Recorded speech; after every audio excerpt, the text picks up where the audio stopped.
working for you. Fox 2 News at 6 starts now. Hello, everybody, and welcome to the HD Show. I'm Dave Spencer. New tonight, longtime Michigan State University trustee and Lansing real estate developer Joel Ferguson has died. Ferguson was elected to the Board of Trustees back in 1986 and was reelected 3 times. He helped co-found the FNS Development Company and co-found the Lansing television stations WFSL-TV and WLAJ-TV. Ferguson was also a key staple during the Larry Nassar sex scandal abuse. He was 85 years old. The Metro Detroit, a police chase ends in Southfield with 3 people behind bars now. This happened around 3 this morning on Friday. Police say the suspects were in a stolen Jeep that eventually crashed into the Lodge Freeway near Wyoming in Detroit. We're told they were wanted for numerous crimes. So far, however, no word yet on any formal charges. 1 week after the brutal murder of a 72-year-old man in his Rochester Hills home, one of the accused killers makes his first appearance in court. 39-year-old Joshua Zazo was being called the second suspect in the death of Hussein Murray. Zazo and 39-year-old Carlos Jose Hernandez are accused of posing as DTE crews to gain access to the home on Newcastle Drive. Now, during the alleged crime, the victim's wife was also tied up. Zazo pleaded not guilty to the murder charges and was denied bond. Hernandez was arrested in Shreveport, Louisiana, and is still awaiting extradition back to Michigan. A child in Novi is airlifted to the hospital after being involved in a car crash. This happened around 5:30 Friday night on Wixom Road, just south of Grand River. Sky Fox showing the scene after police shut things down. We're told the 11-year-old boy was crossing the street with a friend, but they didn't have the walk signal. The teen driver then struck the boy. The friend, though, was not hit. Life-saving efforts were performed on the scene, and the boy was taken to the hospital by helicopter. No word on his current condition. Just imagine driving and the impact of rocks hitting your vehicle. This is not a game, it's not a joke. Detroit police are looking for 2 teens accused of throwing rocks at passing cars and at people walking by. We're told at least 2 people were hurt yesterday. That includes a man who was hit in the face by one of these rocks. Investigators say the teens threw them from the Amtrak tracks in downtown Detroit. Several minutes after the first man was hurt, they hurled some rocks at a passing car near Baltimore and 3rd Street. The car's windshield was badly damaged, and the woman behind the wheel says she was shaken up. We could have had a collision with other motorists on the roadway. She could have hit something else as well. They don't know what could happen by the trains up there. Trespassing, they could injure themselves. So again, reminding the parents, know where your kid's at, talking to them. Police are urging the teens to turn themselves in. They were last seen wearing a bright green hoodie and a burgundy sweatshirt. Anyone with information is asked to call Detroit Police or Crime Stoppers. Beautiful day out there today. Temperatures continue to be unseasonably mild, which is beautiful. Low 70s for temperatures today. Lots of sunshine. Satellite radar showing nothing. If you didn't know any better, you'd think that it was broken. It's not. There's just zoomed in, nothing to show you there. All that data is back out near Minneapolis, even into parts of the western UP. That's where some rain showers are. None of those will be a threat for us. We will be dry, not just through today, not just through the weekend, but through the first couple of days next week as well. So we're going to keep this dry stretch around. If we can get through one day, one chance for rain on Wednesday, we could be looking at a 12-day stretch with no rain, which would be the second longest stretch in this fall season with no rain. Fox Futurecast showing nothing out there through Sunday. Even into Monday, we don't have too much to show you. It continues to remain not only dry, but clear and sunny. Beautiful day. Look at these numbers. Upper 60s, low 70s. Hopefully you got out and enjoyed some of this fall weather because the leaves are starting to change. Not yet peak color for us, but starting to transition from moderate to high color down here in southeast and southern Michigan. Numbers once again, Lapeer at about 70 degrees. So there are some pockets that did make it to 70. I think tomorrow is going to be a much better bet to hit 70 degrees. Today was always going to be right on the cusp there, but certainly higher than that normal high of 61. As we move through the next several hours, we'll take it through the next 12 from 6 p.m. to 6 a.m. Those temperatures falling down through the 50s and then into the 40s. So it will be a cooler night tonight. 43 degrees, generally clear skies. We did wake up with some fog early this morning. There's a small chance that some outside pockets could get a little bit of fog. When I say outside pockets, I mean areas outside of the city, so more like into Livingston County and things like that. We could see maybe a little patch here, patch there, definitely over some water areas, so lakes and ponds and stuff like that. But if you're not by that, you're probably going to wake up to clear skies, and you'll see another clear day, 73 degrees. Nice again, a little bit breezy out there tomorrow. Those winds do begin to pick up around 10 to 20 miles an hour out of the southwest. Look at that warm day on Monday. Almost 80, 78 degrees. That's almost 20 degrees above average. We do hold on to the 70s through Wednesday. Here comes our shower chance as that cold front comes through. And then we do knock it down into the 50s, but a pretty quick rebound back into the 60s and maybe even mid-60s as we head into next weekend. You can always track the forecast by using the free Fox 2 Weather app. Head over to your app store, search for the phrase Fox 2 Weather, and you can download this app for free. Unlike other weather apps that just have maybe one thing, shows you the temperature, or shows you the radar, we've got all of it in one handy app. Won't cost you a penny. Dave. Thank you, Derek. Hundreds gathered on Belle Isle for the Out of the Darkness community walk to raise awareness about mental health and suicide prevention. Fox 2's Scott Wolchek has that story.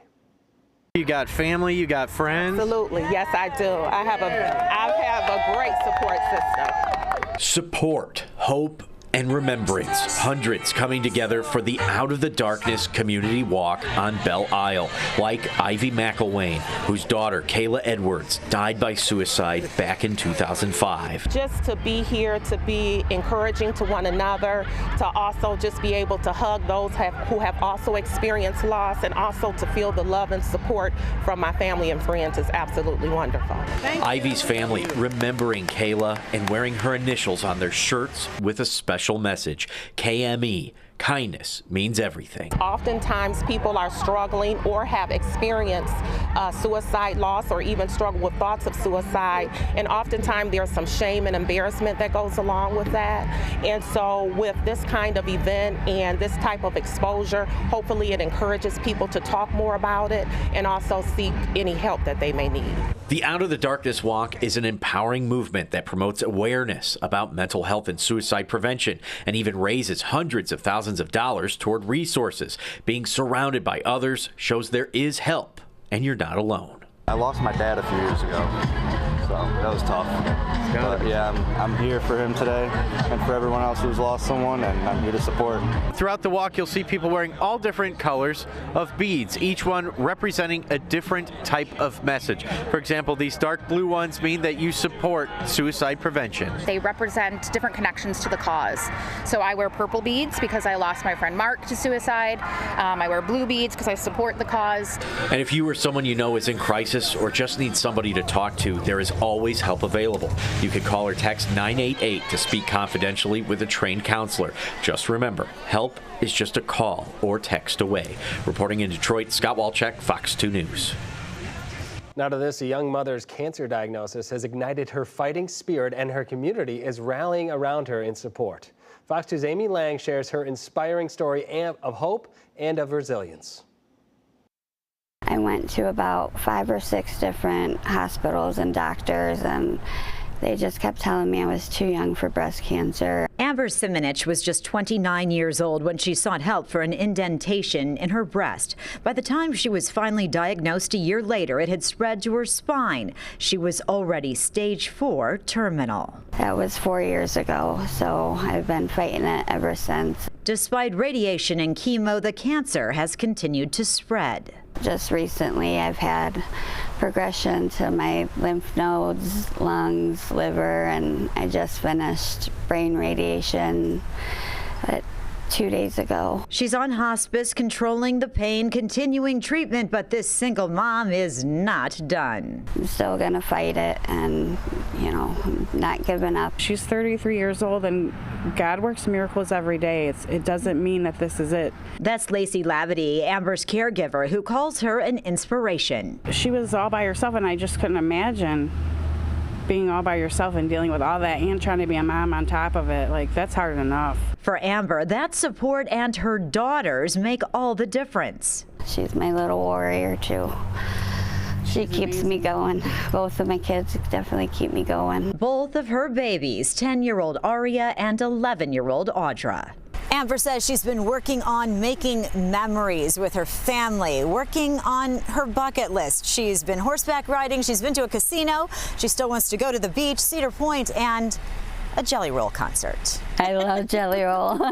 His music just touches me and it's gotten me through a lot of chemo treatments. But for now, she's focused on dinner, a spaghetti dinner fundraiser for her and her family, Sunday, October 20th from 3 to 6:30 at the Grecian Center in Southgate. There'll be food and fun for the entire family, and she'll be there too, sharing her story in hopes of helping someone else.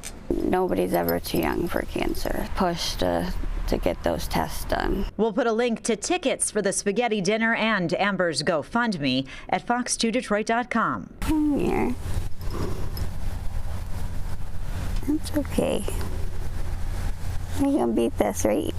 Yeah. In Monroe, Amy Lang, Fox 2 News. With just 16 days until the general election, Vice President Kamala Harris will be back in our key battleground state on Monday. Harris will be speaking at a campaign event with former Republican U.S. Representative Liz Cheney. The Harris campaign announced that Harris will hold a series of moderated conversations with Cheney. They plan to lay out the Harris agenda that focuses on voter needs and not the division and chaos of former President Donald Trump, in their words. Meanwhile, more documents have been made public in the case against former President Trump, alleging he tried to overturn the 2020 election. Many of the documents were heavily redacted. Included are a handwritten note containing a request for Vice President Mike Pence to reject electors and a January 6th related budget. Trump had tried to convince Pence not to certify the election, claiming there had been voter fraud. In July, the U.S. Supreme Court ruled a president is immune from prosecution for official acts. But special counsel Jack Smith argues Trump's actions were personal and not his official duties as president. And with early voting kicking off, across the state, the race between Trump and Harris are neck and neck at this point. Fox's Dan-Marie McNichol with the latest as voters cast their ballots. Even though there's still a couple of weeks to Election Day, in most states you don't have to wait to cast your ballot. Early voting kicking off this week in several states, including a few battlegrounds. In Georgia, more than 328,000 ballots were cast the first day polls opened on Tuesday. That's more than double the day one record set in 2020. Even though President Trump was critical of early and mail-in voting in 2020, Republicans have been pushing their voters to embrace it this time around. He encouraged people to take advantage during a rally this week in Atlanta. If you have a ballot, return it immediately. If not, go tomorrow as soon as you can. A judge there this week determining election officials must certify results, regardless of concerns about fraud or miscounts, saying any challenges have to be made in court. While Pennsylvania does not officially have early voting, you can request a mail-in ballot at an election office, fill it out, and drop it off all in the same trip. I'm busy, I have a life, a family, a job, and doing the mail-in ballot is just really easy. North Carolina was supposed to be first in the country to open up early voting, but that was delayed so that RFK Jr. could be taken off the ballot. Here in Asheville, even after all of the devastation from Helene, people are still lining up to make their voices heard. We planned weeks in advance that this is what we'd be doing this morning. This is a very important election, so we have to make our voices heard. 18 states open up early voting next week. In Asheville, Dan-Marie McNichol, Fox News.